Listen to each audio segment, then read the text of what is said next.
So a common question that people have, that you might have, is what exactly is the divorce process? I'm ready to proceed with a divorce in Florida. It's time. What's the process? How does this work?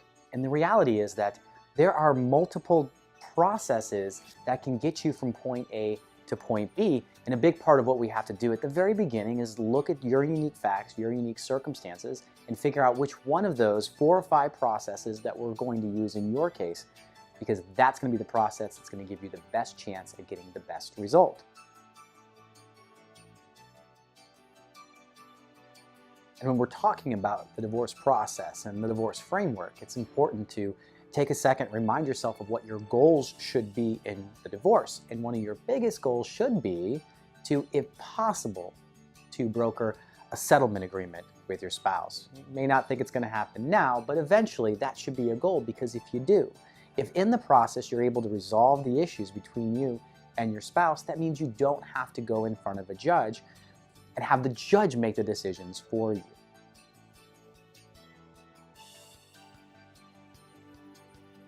When we're talking about our divorce framework, what we're really trying to go towards is to try to reach a resolution with you and your spouse. And only then, if that's not going to work out, then at that point, then we'll litigate. At that point, we'll go in front of the judge. Now, what are the steps in a divorce framework, or what's the methodology? And the first step is going to be one of education, because if you're going to be trying to reach a resolution with you and your spouse, you need to know what a good deal is and what a bad deal is. And the only way you're going to know what a good deal or a bad deal is if you understand the basic components of the law, because the law is what frames up whether you're getting hosed or whether you're getting a great deal. So the first step is education, right? In every case, we're trying to make sure that you understand what you can do and what you can't do, right? What is a good resolution? What is a bad resolution? Right? And the second step is very close, and it's along the same lines. It's discovery, right? Because in most cases, you're going to understand a lot of the facts related to your marriage and your relationship. You're going to know a lot about that guy or that girl that you're divorcing, but you might not know what the value is of his or her retirement account. You might not know if he keeps a separate stock and bond or an investment account. And you might not know what kind of monies have come in and from what accounts to pay down the mortgage on your home. And this is all important, because in order to get a good resolution, we got to know what the question marks are. We got to know what the numbers are, or else how can we do this, right? So the second step in the methodology is to make sure that there's discovery.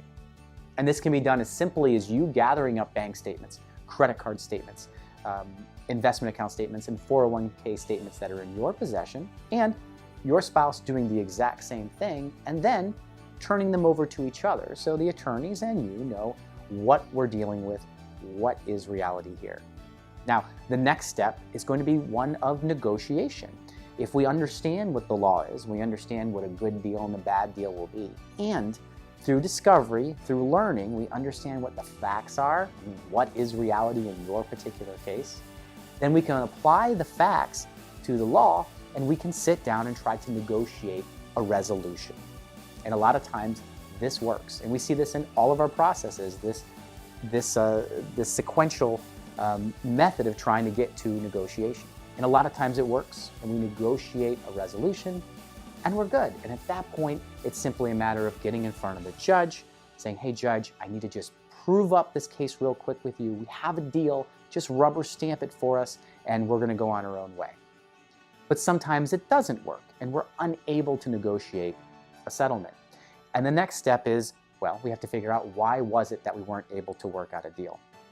And sometimes it's because there is still a disagreement as to facts somewhere. So sometimes we have a lot of the information, but maybe we need some additional help. Maybe we need an accountant to help us figure things out. Or maybe we need a business valuator because there's a small business in the family to really know what the value is. If you think that the value of your spouse's business, for example, is this, and he thinks it's here and it's different, it can be hard to broker a resolution.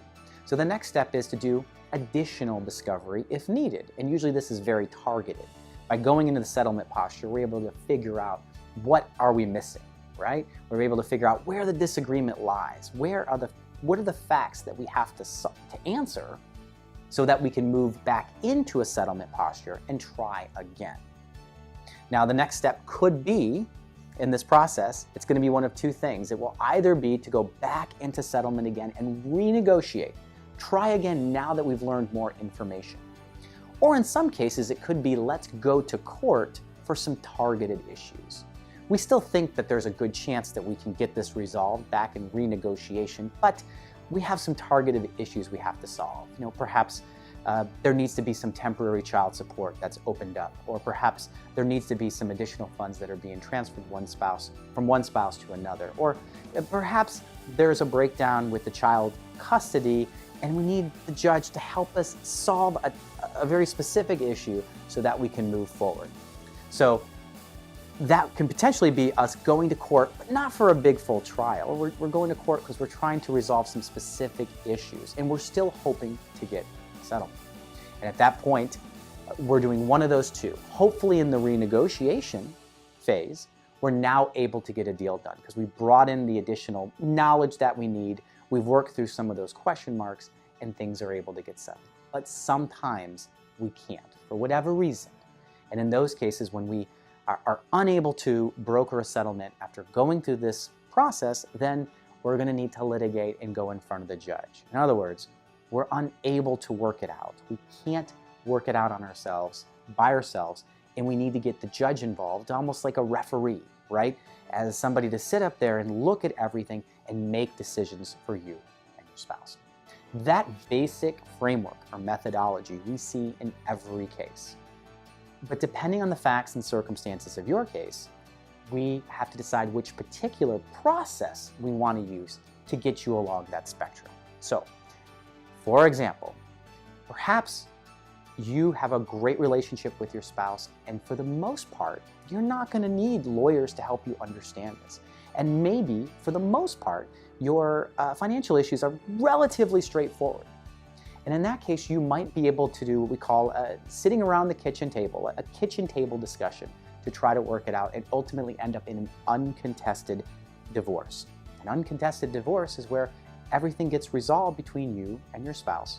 And really the lawyer is just there to codify whatever it is that you guys have and put it pen to paper and take it in front of a judge. In effect, a lawyer in an uncontested divorce is going to help you take what you already have agreed to and put it into the process that will work in front of the judge and then get it done for you. More like a guide than anything else. Also using the lawyer's knowledge to make sure that you have additional clauses and additional things in your agreement that will help you in the future that you don't really know about because this is probably your first rodeo.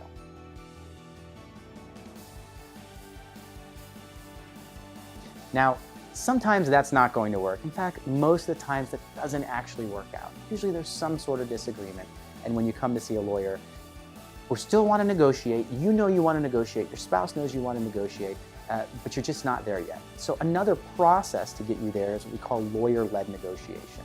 You guys are close. Conceptually, you know that you want a fair distribution of assets and debts. Conceptually, there should be some alimony. You're not that far apart, but you both are aligned and agree why you want to do it. But you just need to work out a deal. You're both maybe emotionally are right where you need to be. There's no animosity, there's no bad blood, and people are ready to negotiate. They just need some help with the negotiations. And in that case, we have a process where you have your attorney and your spouse will have her attorney, and informally, they work back and forth through you guys, or through the attorneys, we work back and forth to get you guys to a resolution. Now, sometimes that doesn't work either. We need some additional help. And the next step on the spectrum, still on a settlement path, is going to be a mediation path. And it's all the same idea, right? And remember the framework. You know, we know we want to get to a resolution, but maybe for whatever reason, it's just not going to work with the lawyers going back and forth via mail or on the phone, that we need some additional help. We need a trained mediator to help the parties get there. It's the same idea in this process. You're going to have the lawyers are going to work and contact a third-party mediator, and the lawyers are going to continue on the discovery process to make sure that they have the right facts so that everybody's ready to sit down in a building with a third-party mediator, somebody who is trained in doing nothing but helping parties and their lawyers broker a fair deal. And in this process, you'll sit down, and you and your lawyer will sit down, usually in one room, and your spouse will sit down with her attorney, usually in another room, and the mediator will go back and forth trying to broker a deal. The right mediator will usually have some experience or a lot of experience in family law as an attorney, and the right mediator will also have some substantial training in mediation and how to do what they need to do to help broker a resolution.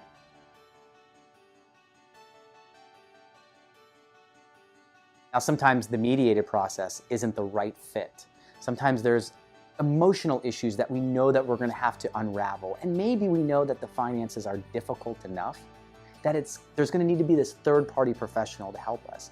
And in those cases, a collaborative divorce process might be the most appropriate process to get from beginning to end. And in a collaborative divorce process, there is an agreement by the parties specifically to not go to court. There is an agreement by the parties specifically to work together and to use additional experts, additional professionals to help the parties get to a resolution. Now, there are two main additional professionals that we see in collaborative divorce. One is an accountant. It would be a neutral accountant, somebody hired by both you and your wife, not an expert that's trying to take your side or his or her side, but rather somebody who is neutral, somebody who wants to work together with you guys to help discover and figure out financial differences that you have and get the facts in play. And also a mental health professional, because sometimes the emotions of divorce can override a party's ability to sit down and really start to negotiate, right? And a mental health expert can help unravel those emotions and help move a party through the process so that they're able to sit down and negotiate. Now, the collaborative process is a wonderful opportunity to get things done, but sometimes that's not the right fit either. Sometimes the case needs to be on more of a litigation process. Sometimes we look at the process and we realize that we still hope to get a resolution, but it's going to take a lot of work. And maybe both parties are just not willing to work together, at least not yet.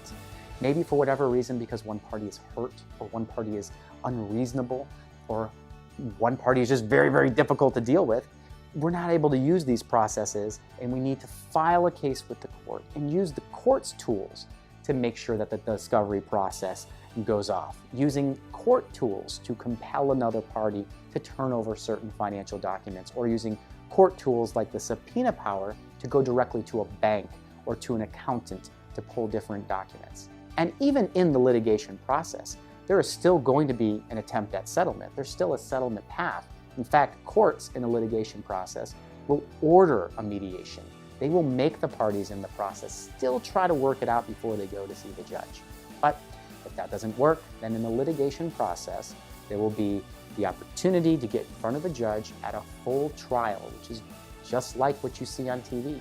An opportunity for your attorney to give an opening statement, for the other attorney to give an opening statement for your spouse, for evidence to be presented, for witnesses to take the stand, and ultimately to put it on the judge to make a decision as to how to handle the issues in your divorce.